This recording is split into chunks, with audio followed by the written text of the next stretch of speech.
sinabi niya sa akin na, at this point, we just need to unite. Because I have what you don't have, and you have what I don't have. So let's just unite because the industry needs for us to unite in order to survive. Vice ganda, inaming walang sama ng loob kina Tito Soto, Big Soto, at Joey De Leon. Ganito kasi talaga nangyari. Mahaba at matagal na proseso bago tuluyang naganap ang pagpirma ng kontrata ni Vice Ganda sa MediaQuest Holdings na pag-aari ni Manny V. Pangilinan. Sa pagpasok ng TV host comedian sa kumpanya ni MVP, kabilang na niliyan ng TV5.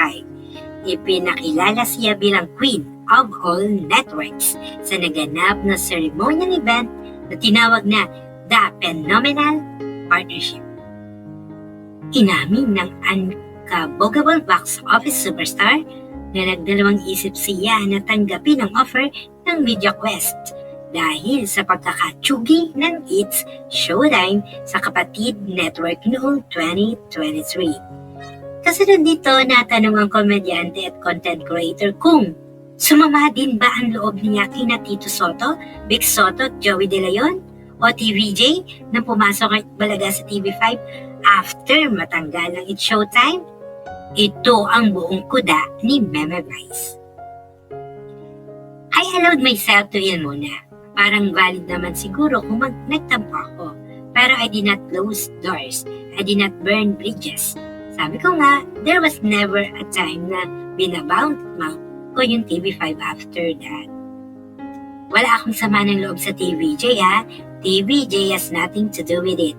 Wala naman akong relationship or deal with them. Hindi naman sila yung nakasakit sa akin. Wala naman sila obligasyon sa akin. TVJ was just doing their job also as well as entertainers. Samantala, naniniwala si MVP na maraming mayo-over si Vice sa pagpasok nito sa MQuest. Ito ang isblok ni Manny Pangilinan. Something bigger and better. You have built an exceptional career with your exceptional talents. On your own, you have built a distinctive brand. An audience that is not only nationwide but goes beyond the shores of the Philippines. In a career that very few people in this room can match, this event completes the elevation of Vice Ganda to the title of Queen of All Networks. We have what you don't have, but you have what we don't have. Tungkol naman sa mga content na gagawin ng komedyante sa kumpanya ni MVP, ito pa ang dagdag na kuda ni Meme Vice. To be honest, wala pa. Hindi ko pa alam. It's too early to tell. Pero marami na akong ideas and I'm really excited na maupuan namin ito soon. Pinayagan naman nila ako dahil nauunawaan nila ang layunin namin sa partnership na ito, and that is to Porter Stratton TV to offer more content for audiences. Given that ABS-CBN shares the same vision naman din that you want to continue giving life to TV.